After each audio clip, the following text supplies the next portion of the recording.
I came home at lunch because something in me refused to ignore the unease. A pull in the gut, a whisper, "Go now." The house was too quiet, a silence so complete it felt staged.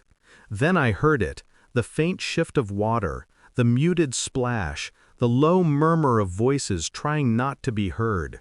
Not laughter, something softer, something secret. I knew the rhythm of my wife's breathing. I knew the timbre of her sighs. What I didn't know was the second voice, too close, too comfortable. It was the neighbor's. Of course it was.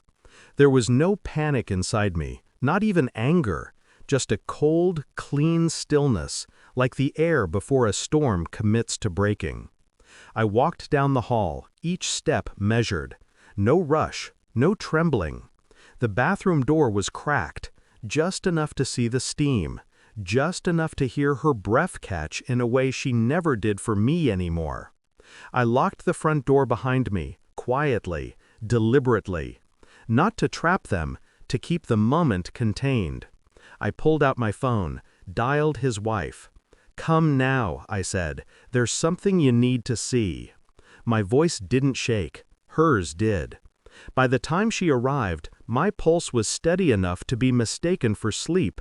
When she stepped inside and heard the sounds, saw the trail of discarded clothes, felt the temperature of betrayal in the air, I watched her face fall apart in slow motion, like watching glass crack before it knows it's broken.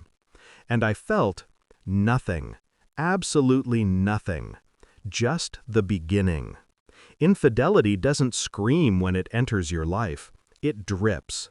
First, missed calls, then sudden showers, smiles she thought were subtle, conversations that stopped the second I walked in.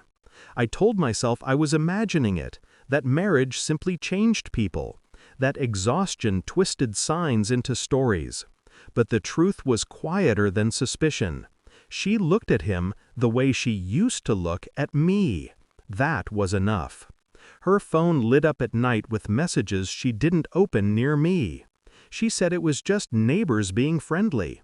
Strange how friendliness requires deleting every thread before bed. I kept my silence. Not out of fear, but strategy.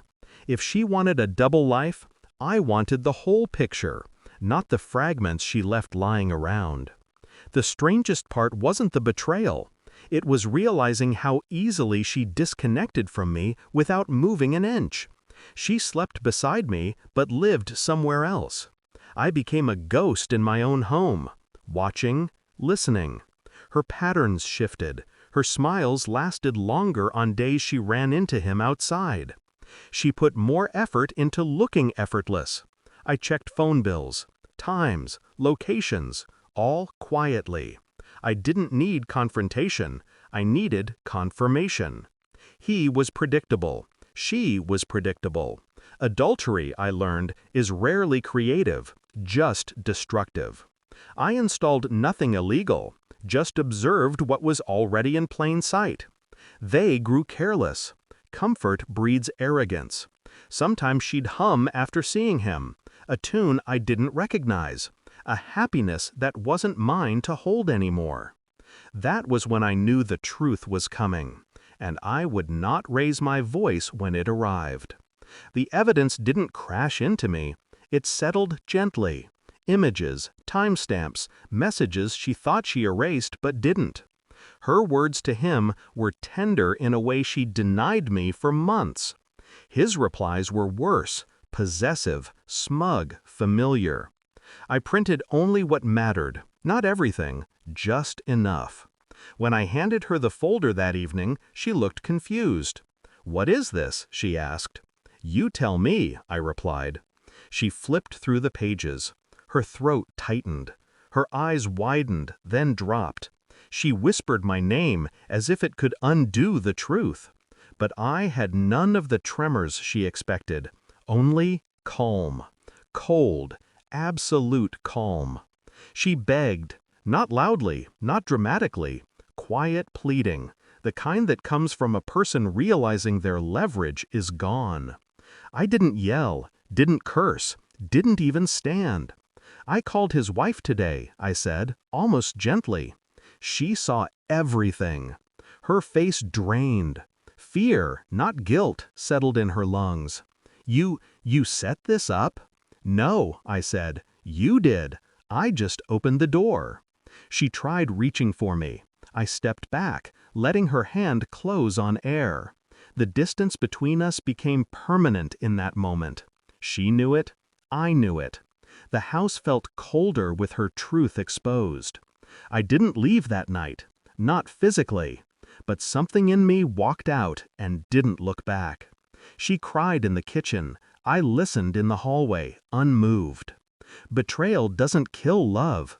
It kills the version of you that needed their loyalty. When I finally spoke, my voice was level. This ends tonight. She whispered something about fixing things. I looked at her, really looked at her, and felt nothing but clarity. I'm done being the last to know, I said. Then I walked past her, past the steaming bathroom where everything began, past the life she'd tried to split in two. And the door clicked shut behind me like a final verdict. I wasn't leaving her. I was leaving who I used to be.